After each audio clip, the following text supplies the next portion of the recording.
Hi, I'm Alexis, and this is Your Favorite Black Lobbyist podcast.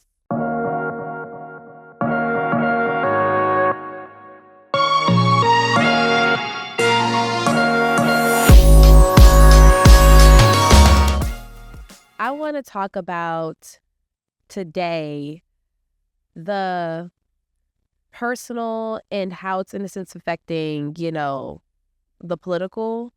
And before we even get into all that, y'all, I want to give y'all a life update because your girl has been everywhere but at home. Okay. I have been on vacation for like the past really 2.5 weeks. You're probably thinking like, oh my God, girl, that's so great. Like, good for you. That's great if the vacation was an actual, like, in my terms, vacation. I look at vacations as like travel and rest, like a balance. And don't get me wrong, I thoroughly enjoyed my vacation. I thoroughly enjoyed, my trip, but it was just nonstop go, go, go. So I feel like when I came back from, and by the way, I went to Europe. First week I was in Paris, France. And the second week I did a Mediterranean cruise. And we kind of hit up the coast of Spain, Italy, and France. So it was really, really nice. It was really, really cute. But like I said, typically how I do my travel is I like to incorporate a balance of rest, slow mornings, but also doing excursions, doing different things. And so I just really didn't feel like I got all of that. And so coming back from the vacation I was exhausted. I mean, of course, because I was gone for 2 weeks, but like I was exhausted just in the sense of like, I just really didn't get a break like I would really like to. And taking time away from work a little bit, is difficult, especially being, I'm a one-woman show, right? So it's already a lot of planning, a lot of, content batching, just things that you have to do ahead of the game before going or taking time away and making sure things are scheduled and things are still running and things are still going while you're absent. And I'm so thankful that I had, assistance and help from, people on my team that was really helping me while I was gone and kind of inaccessible um on my vacation, on my trip, just because, I didn't have the best reception or service in some parts, especially when I was on the cruise. So definitely thanks and shout out to like, the people that were helping me get all my stuff out.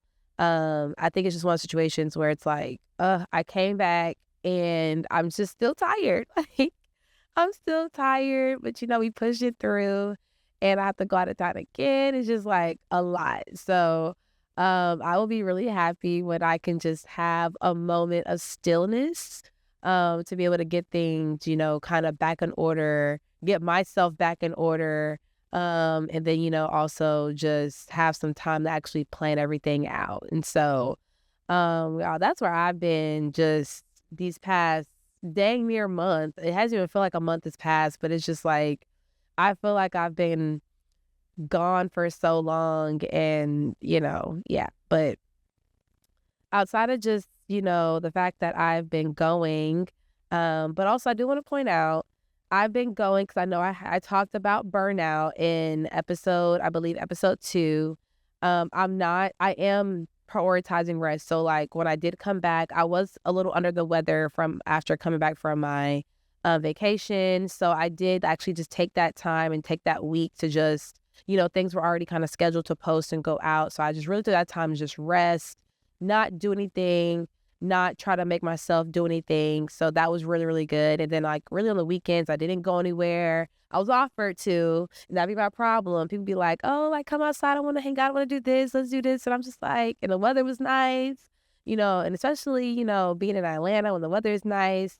I be wanting to hit up somebody's rooftop. I be wanting to go somebody's rooftop or, give me a little margarita, a little martini. I'm a lemon drop girly or espresso martini girly. Or even just a glass of wine. Coming back from Italy, I was in my spritz era. So I'm like, I want a nice spritz. Um, but all jokes aside, like I did definitely still prioritize resting and just taking things a little bit slower coming back. So I'm not coming back like I'm not transitioning from hustle and bustle to more hustle and bustle, right? You do have to factor in days and moments where you can rest. Even if like you're having a busy work day or even work week, you have to prioritize even on sometimes even on a daily, whether it's giving yourself 10 to 30 minutes, or even if it's like out of that week where it's like, okay, I've been super busy, I've been working overtime, I haven't had time or rest for myself. Like really prioritize yourself in whether it means just giving yourself like, okay, I may not schedule something or work this day, or I may take a half a day, or however it looks for you within, the work that you do. Like, make sure you are taking time for yourself. Just a nice, helpful reminder, because the same thing that I be telling y'all, I got to hold myself accountable. So it's definitely something where it's like, burnout is not fun. Crashing out is not fun.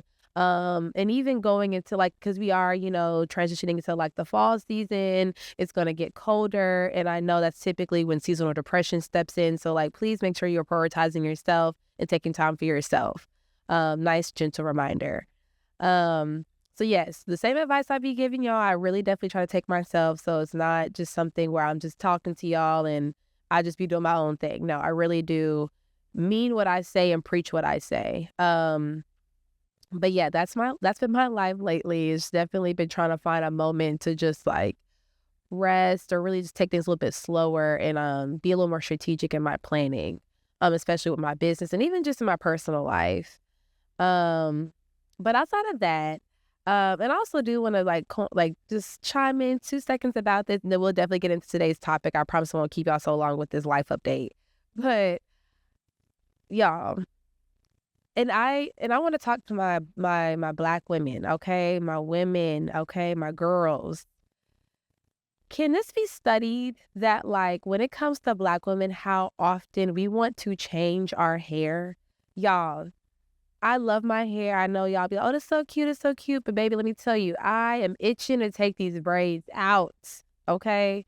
Like, I was talking to my friend and I was like, girl, I want to take these braids out. Like, she was like, girl, you just got them. And I was like, I know, they're so cute. I love them, but it's the fall. And when it's the fall, like, it's sewing season, it's protective style season, it's bust down, it's that 32-inch bust down. Yeah, like I want to change my hair up so bad. So you see this hair in right now. I don't know if the next time y'all see me if it's gonna be in. I'm really pushing through, y'all. So pray for your girl. But I just like chime in, y'all ladies. Do y'all the same struggle? Because I want to change my hair up every two. And I actually, fun fact, I used to do hair.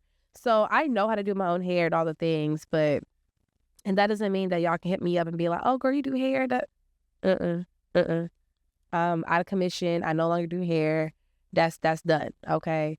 I only just keep myself up. That's all the time I even have for even to do my hair. But no, I just want to chime in with that because your girl's making it do with the edges and, trying to do a little, make sure they don't look dry. But y'all, I've been struggling. Okay. Just want to throw that out there. But anyway, let's transition into today's topic. I do want to talk about something that's a little more serious. And, I think we are in a political space, right, where things are, I'm gonna just keep it real with y'all. It's all over the place. It's all over the place, I know the last time we spoke, I was giving y'all real talk of just kind of current events, or at the time, current events was happening. And just because the thing is, like, when we talk about these current events, right, it just seems like you can't keep up. It's just one thing after another. One thing is happening after another. And it's just like, dang, like so much is going on that it just makes it difficult to really stay on top of everything, right? And not just because in the political realm, but it's hitting in all facets, right? It's hitting the faith community. It's hitting the wellness community. It's hitting the political advocacy community. And of course, lucky me, I talk about all three of those things, right?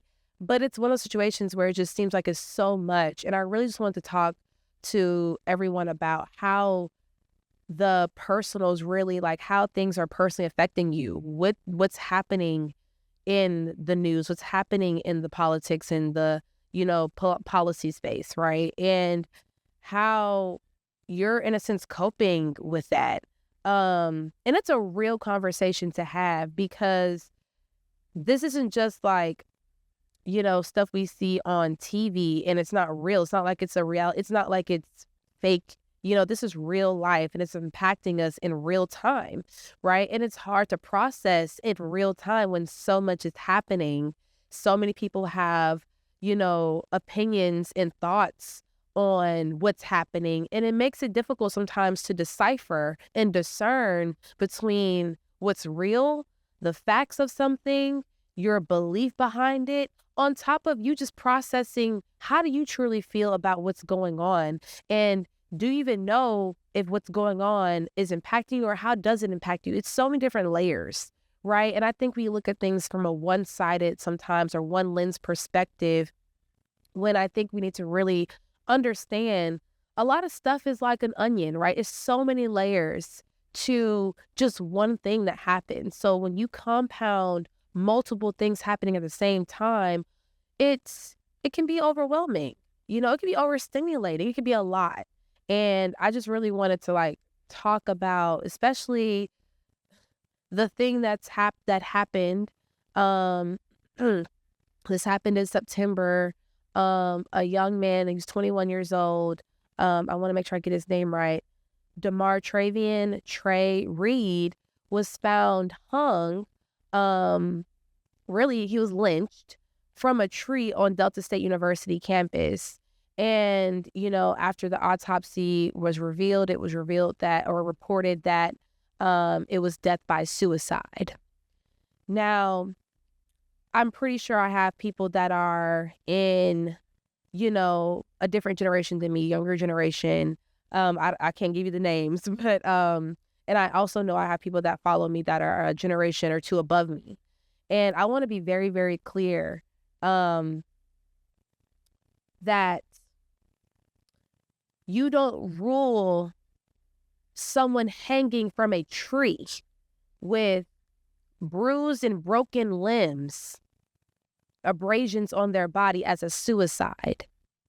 And I really don't even want to sugarcoat any of this, because for the Black community specifically, this is deeper than just, someone was found dead on a college campus, right? And it's a tragedy. It is deplorable. It is disgusting. I can't even find the word, the adjective to describe the feeling that I have and had when I saw that. In 2025, we found a young Black man found hung on a tree in Mississippi on a college campus. And after review from a professional, you decided and declared it was a suicide. Now, I want to just state the facts of the obvious of this is that no Black person, let's be clear, and I don't like to speak for all Black people. I'm not the spokesperson for Black people, especially Black men, but I want to be clear. No Black person, especially with the historical context with lynchings and hangings to Black people, specifically Black men, are going to, if they were going to commit suicide, that is not the way that they're going to do it. Let's just be clear. You're going to trail a big old, oak magnolia tree or a big, large tree and somehow create a noose and hang it? How? I mean, it's, and I say that because I know I'm speaking to generations younger than me, right? That may not fully understand the historical context behind this, that fully don't understand that why I can confidently say that's not a suicide. And at the end of the day, I may get some pushback because, how can you challenge? I can challenge the autopsy, the coroner, whoever did the autopsy report, because you got to be kidding me and telling me that young man if he was going to commit suicide, that's how he'll do it, especially as public. Stop it. Let's actually use let's use our brains here. Let's actually use our brains. I know common sense, I know it's common, but let's actually really dig deep and see how that just does not make any sense. And so hearing that, seeing that, reading that, it struck a different chord in me because, as people, as a Black woman, and to hear that that's happening to Black men, Black boys, especially in this politically charged time, right? And we've been in different, and I'm not going to be, absent-minded to sit there and say we haven't been and went through politically charged times throughout history and throughout life. But there's a different level of a message that that person is trying, whoever did that to him is trying to send. There's a different, and not even just a message that he's trying to send to Black people, but to the world, that they feel that they can do that and get away with it. That's the part. You know what I'm saying? That is the part where it really people out here really think that they can do that and get away with it. And let me tell you right now, like Kamala Harris said, we're not going back. I want to be very clear, and I want to talk to whoever I need to talk to say this, and I want you to feel me when I say this. We're not going back. I took a moment of silence because I want you to understand the effect of how I'm serious I am when I say this. Our ancestors fought way too hard to get us from a place to where we no longer had to deal and go through what we are now starting to see people think we can go back to. We're not going back to that time of history. We're not going back to a history and time where people can do public lynchings, and that's what I'm going to call it, a lynching. We're not going back to where we're experiencing another Emmett Till situation. We're not going back to a time where, and that's the thing too, let's be clear. This isn't something that was so far long ago. My grandmother is 83 years old. Was born, I believe, in the 1930s. You're going to sit there and tell me that was so long ago when I have living relatives to this day that used to witness and experience that? My grandfather is in his 70s and experienced racism, experienced where he couldn't even look his way at white people or say the wrong thing because that would have cost him his life. But I could hold you, like a little side note, my grandfather was a G. He told me he held somebody at gunpoint, the sheriff. That's a story for another day. But it's we as Black people, and I'm 29 years old. I'm 29 years old, and I have living relatives who can recount from their own memory experiencing and witnessing this. So no, we're not that far removed. And let's be clear. I want to give you a little history lesson. Let's go to school for a second. That's what I want to do. Because I think that's the problem. And we're going to get into that conversation too about our education system and talking about these things. And I don't want to hear people say, oh, like that's going to provide more, strife and it's going to cause stop it. We're already here. Let's be real. We're already here. We're already in a time where people are on one side to another. We're polarized. We are not on the same page, whether we're polarized politically, whether people want to describe certain people or persons right or left, conservative or liberal. We're already here, right?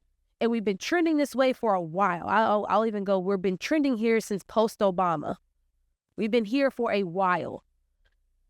We have just exacerbated that gap with now the continued notion that we are, again, each other's worst enemies. And that is not what I'm trying to preach here. What I'm trying to preach here and get people to understand is that we are in a time where we don't need to be, excuse me, we don't need to be in this charge. And it doesn't have to be that. We don't have to be our worst enemy. We can, again, and I'm going to keep preaching this till I'm blue and black in the face. No pun intended. I'm going to keep preaching this because we are stronger together than we are apart. We are more alike than we are different. I don't care how we look. I don't care how we were raised. I don't care how I, as a believer, as a Christian believer, is truly taught. And what it says in the word is love thy neighbor. And don't get me wrong, that is hard to do when your neighbor may not like you because of the color of your skin, or your neighbor may not like you because of who you voted for. And I get it. It is difficult to look past our biases. It is different to look past the prejudice and the discriminatory practices that we've been socialized to believe and think of. I get it. I am not far removed. I'm not coming from this high pedestal preaching to you like I'm better. I get it because I go through the same struggle you go through. I'm human. But until we realize we are better together, we are going to keep repeating history in the worst parts of our history, the worst part of what makes America great, the worst part of who we are as a people, who we are as Christians, who we are as people who believe in a faith and a belief in a God. How dare you sit there and sit there and call yourself a believer and condone this. And I'm going to call you out. And I also want you to check your prejudice and your bias, because you call yourself a Christian or a believer. And yeah, and I'm going to go there too, because we're going to have a real conversation. This is what this podcast is about, to have the real conversations. So let's expose the ugly, because in order to expose the ugly, that's how you get to the beauty. That's how you get to the beautiful, right? How can you, as a Christian believer, as a person of faith, as a person who believes in a higher power than God, and condone such violence, and condone and accept such rhetoric, and not necessarily with the lynching of this young Black boy, but what's going on in America? What's going on in our own country? What's going on in politics right now? How can you sit there and continue to open up this divide and this gap? Aren't you tired? I am. And it's getting to a point where we really got to just sit with ourselves. We really have to just sit here and say, you know what? I have to look outside of my own self, my own implicit bias, my own prejudice, and sit there and say, you know, let me have some empathy. We lost that. Have some grace. We're losing that. We also losing hope. And that's and that's one thing I really like, a call to action. I really want to sit here and say, don't lose hope, y'all. I haven't. Call me optimistic. But I believe in the God that I serve. That one, things happen for a reason. That was a sermon I just heard from our bishop at my church. Is that it's all according to God's plan. It's all according to God's plan, even when it doesn't make sense, even when we don't understand it. And I know that's a hard concept to understand and believe, but I just feel like we got to continue trusting in God, but also we have to do what the word says and love thy neighbor. And I'm telling you, girl, I'm telling y'all, it's hard, but we got to do it. And let me tell you something. Alexis, a few years ago, maybe even a year, 2 years ago, would not be saying this. Let me tell you how God is real. I would not be saying this. People that knew me in college knew I was about that action. Take it how you want to take it. Okay? I was always on go. I was so like, yeah, bop, bop, bop, so I have came a long way in how I've matured emotionally, mentally, how I'm able to process things because, and I get it, a lot of things that's happening in the policy political space is has a lot of emotion attached to it. And I get it. And it is. And so it is hard to sometimes separate the two. I do recognize the privilege that I have of having of being in the career that I'm in to build up the skill to be able to separate my emotions from, what I'm able to discern and decipher of the facts of something. And it's taken a while, and it's taken people having empathy with me. It's taken people having grace with me and being patient, not only just with me, but also with myself. And I really just want to, like I said, just have the real conversation because we shouldn't be doing this, y'all. This should not be a thing.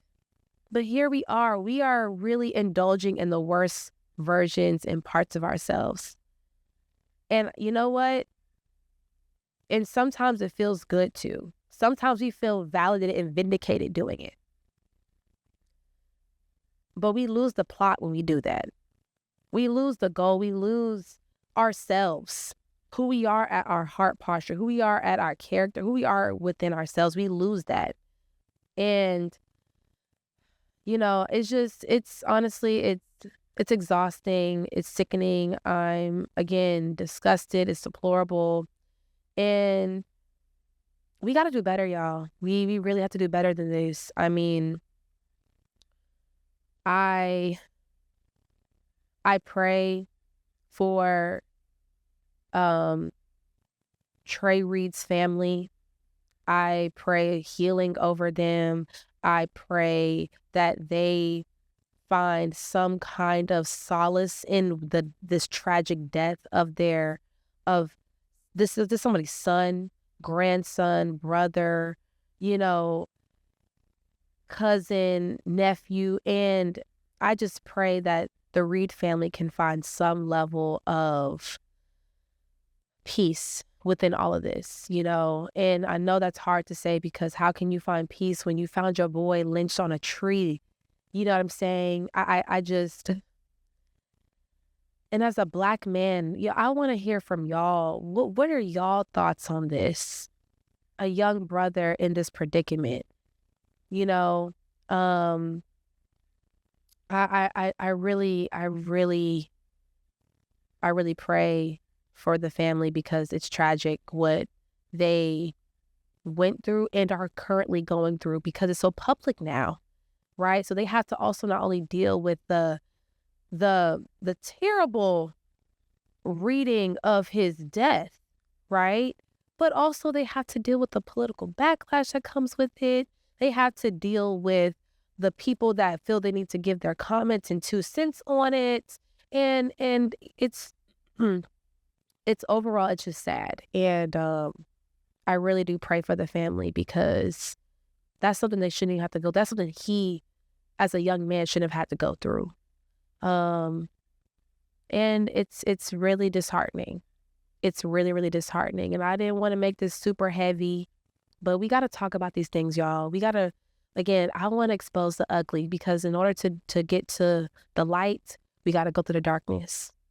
And I figured if we can go through the darkness together, it would make it easier going through it instead of going through it by yourself. You get what I'm saying? Because we all been there where we're experiencing these things and we're going through it. And you feel like you're alone, and you're not alone. You're not even alone in processing this stuff, man. This is sad. This is tragic. And honestly, it's not getting the media attention I would like for it to get. This boy was lynched, and we're acting as if like that was okay. On to the next. Are you serious? This man had a whole life in front of him. And another thing, because of this, I want us as Black people to really be strategic in how we respond. Because I know typically with things like this, we're quick to protest, we're quick to march. I'm not saying we can't do that. I'm saying we need to be more strategic now more than ever because of the implications with that and what comes with that. I'm looking out for the protection of our community and our people. Because when we speak out against the atrocities that happens to our community and to our people, we always have a really bad run-in when it comes to law enforcement and others. And I just don't want us to go through, I don't want us to keep continuing to charge it up. I want us to find other ways that we can get this out here, rally our people, and ensure from a policy standpoint, a legislative standpoint, this doesn't happen. We need to rally behind the local, state, and federal side of things. Mississippi, the state of Mississippi needs to do better. Lawmakers, I need y'all to go out there and really make sure there's not another Trey Reed. How are we protecting our students on these college campuses in this political time? How are we protecting our children in this political time? How are we protecting ourselves in this political time? I reiterate, we ain't even a year in yet. A full year, we haven't made it a full year, and look at what already has happened. Severe ICE raids, taking over our churches, our communities, our protected spaces. We are losing and cutting government funding to small Black and brown person of color businesses. Grants, we're cutting federal agencies, departments. Department of Education's taking a hit. Department of Health is taking a hit. We are in a different time. People are being murdered and publicly. There's other public murders that are happening. This is a mess, y'all. And I want us to really take this seriously, but we need to be strategic on how serious we take this, because especially people in disenfranchised communities, especially people that don't fit the mold. I'm talking to our brown brothers and sisters. We all need to get on board. Y'all need to wake up. This impacts y'all just as much impacts Black people. And that's the thing, y'all. I think y'all starting to see. Come on now. We really need to wake up. We have to protect and support our own communities.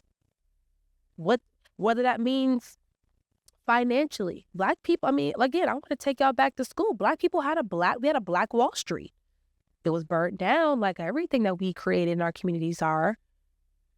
But we were operating our own businesses. We had a thriving community within different states in America. And that's why it's so important to know this, to have these conversations in the schools. Y'all want to shy away from it because y'all think that's going to further everybody away and create strife. Again, we're already here. We need to educate our young people and educate ourselves so that we know, hey, this used to happen not that long ago. And we are back here again. I should not be in my 29 years of age hearing about a lynching of a young Black man. I should not. And I have a brother who is going to school in college right now. And I refuse. Let me tell you. That's gonna be a different side of Alexis, y'all see. I refuse for that to be my brother, but I can only imagine. God, I couldn't even imagine. My heart cries out and it hurts for this man and this man's family. Because I can only imagine, what if that was mine? And that's where, y'all, we as people need to realize, and I want our allies, our white brothers and sisters, our Hispanic brothers and sisters, our Asian brothers, I want to put yourself in this predicament. What if that was your brother, your husband, your son, your grandson, your nephew? What if that was y'all? Put yourselves in our predicament, in our shoes. Nobody wants to do that. That's too real, right? But this is real life. This happening. This is real. This is reality. This isn't fake. This isn't fake news. Wake up. That's what I want us to do. I want us to sit here and really take the time to have some empathy, y'all. We have lost the plot. But like I tell you, I ain't going back. We not going back. I refuse. My grandfather, my grandmother, my aunties, my uncles have fought way too hard. Great-grandparents fought way too hard. I am living their wildest dream right now. You are living your ancestors, your past relatives' wildest dream. Don't mess it up. Don't take it for granted. Take this serious, y'all. Have some empathy. Love on your neighbor. Love on yourself. Please, if you don't do nothing else, love on yourself. Come on, you know. We really got to educate. We got to educate our youth. And I know it's a big buzzword, critical race theory and all that. This needs to be taught in our schools. We don't need to just get, 2-3 pages on and encompass slavery, Jim Crow, sharecropping, and civil rights. No. We need to really dive deep in these conversations. It's still American history, even if y'all want to ignore it. Oh, that was so long ago. That's not us now. We can't say that no more. This is us now. Y'all conflict slavery with civil rights and Jim Crow and sharecropping. And that's the thing. Separate times of history. Separate moments. So y'all want us to be like, oh, that was so long ago, but it's not. Slavery, yes, was long ago. But even when you still think about it from a generational standpoint, it ain't even that long. We got people that are still alive to this day or might have just recently passed that experience was picking cotton, tobacco, and can vividly remember. So, again, we need to educate our youth. And if we're not going to do it, I implore and encourage you to do it yourself. Do the research. I'm talking to our youth, our young, our generation that's coming up. I'm talking to the high schoolers, the college students. Y'all are the future. And I know that's very cliche, but y'all are. Educate yourselves. Educate yourselves. Have your own thoughts and opinions and beliefs. Challenge thoughts and opinions and belief.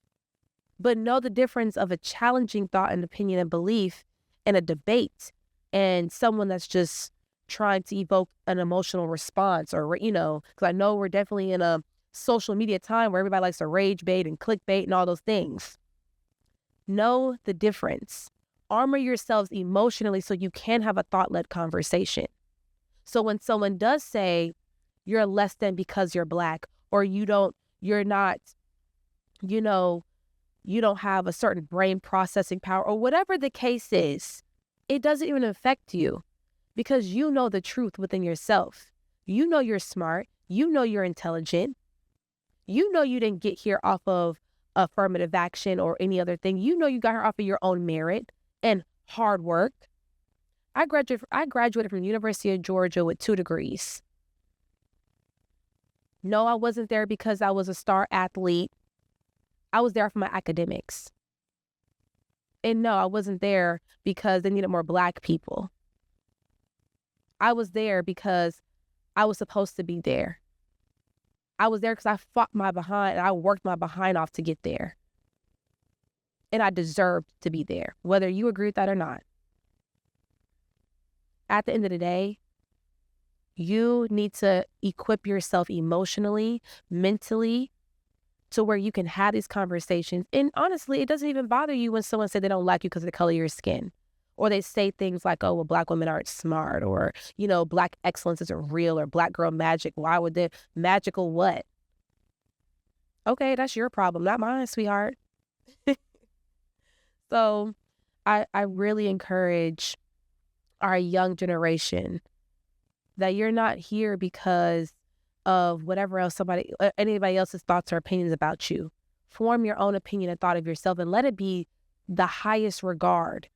Let it be think so highly of yourself that no one can bring you down from that pedestal. Know you better than anybody else can tell you about yourself. And let me tell you, the reason why I walk in such confidence of who I am is because no one can tell me about me. Not saying you can't come to me and give me feedback or say, hey, you need to work on yourself. I take all level of legitimate critique and criticism. But at the end of the day, no one can tell me at the core of who I am. Clock that C, baby, okay? But in all honesty, I say this to any young person, anybody that I mentor. Love on yourself. Young women, young men, anybody, however you identify, love on yourself. Know your worth, because that worth is going to carry you a lot farther than just within a romantic relationship or with anybody else. It's going to carry you within your career.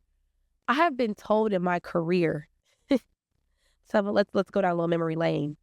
I've been told by a senior executive at a company, a white man, or he just happened to be white, whatever. But I was told that I should be grateful. Someone like me should be grateful to be here and have this job. I've been told that I will never be better than my white colleague or counterpart. And we literally went to the same exact school, have the same exact education, degree. And most people will feel defeated in that. Babe, let me tell you, don't threaten me with a good time. You just gave me more motivation. Not to prove you wrong or to prove you right, because I know none of that's real. That's not true. I can care less. I don't have to be grateful to be anywhere. Anywhere, any space that I'm in is because God ordained it to be that way. Let's start there. Any space that I'm in is because I worked my behind to get there. Second point. Any space that I'm in is there because at the end of the day, I'm always going to have a seat at any table that is presented to me. And if that bothers you, that's, again, your problem. But I'm so assured who I am. When he said that, them bullets didn't even hit me. I was like Superman. I was like, It was nothing. It rolled off of me like it was like I was repelling water. But I want to be clear. It took time to get there, right? And I'm not saying that, it didn't hurt. It wasn't disrespectful. It didn't offend me, all the things. But at the end of the day, you're going to come across that. You're going to come across people that literally will discount you off of just how maybe you're presenting. They're going to judge you. Don't let them. Don't prove nobody right. Know yourself enough to know I can show you better than I can tell you. I don't waste time in my voice on nonsense. So I really hope, with this conversation, I know I said a lot. I know it seemed a little heavy. It seemed a little charged up, because I am charged up, y'all. And I want y'all to be fired up in the good way. Like, I want y'all to really be charged up with what's going on. Pay attention. Listen to different media outlets. Challenge those opinions and thoughts. Do your own research. Understand the facts of the case. Challenge me if you want to. That's fine. I encourage it. But at the end of the day, I want us to really take what's happening seriously. I don't want another Trey Reed. I don't want another, situation where, people have to be afraid if they can go to work because they may get, ICE maybe get called on them. And now they live in constant fear, or their families live in constant fear. I don't want to have people feel the need that, they're judged off of who they voted for or didn't vote for, or, their political belief. Y'all, we gotta stop that. We can't start generalizing people, because then it gets real scary at that point. So I want us to really lock in, care for yourselves. Like I said, I know we're going into the fall, winter season. I know seasonal depression is a real thing. But let's really learn to start really taking care of ourselves. Let's start learning to read the facts of something, educate ourselves on things, and not just believe and hear what we see on TV or in the media. I was taught to challenge these media outlets. Don't listen to CNN, certain Fox News, NPR. Listen to all ones. Observe, take time to understand something. Don't feel so quick to respond to everything. Sit with it for a little bit. Process your feelings behind it. And then once you're able to do that, then maybe you're able to then have some discernment and make an opinion, inform an opinion or thought behind something. I really hoped today or this episode was inspiring. I hope it sat with you. I really want to hear from you. What are your thoughts? How are you feeling with everything that's going on? I really want to engage with y'all. I really want to hear, where y'all coming from. Did you even know that there was a lynching on Delta State's campus? Let's do it. Let's lock in. Let's chime in. I love you guys. Definitely hear from you next week. Comment, like, subscribe, follow, engage. I want to hear from you. All right, till next time. Bye.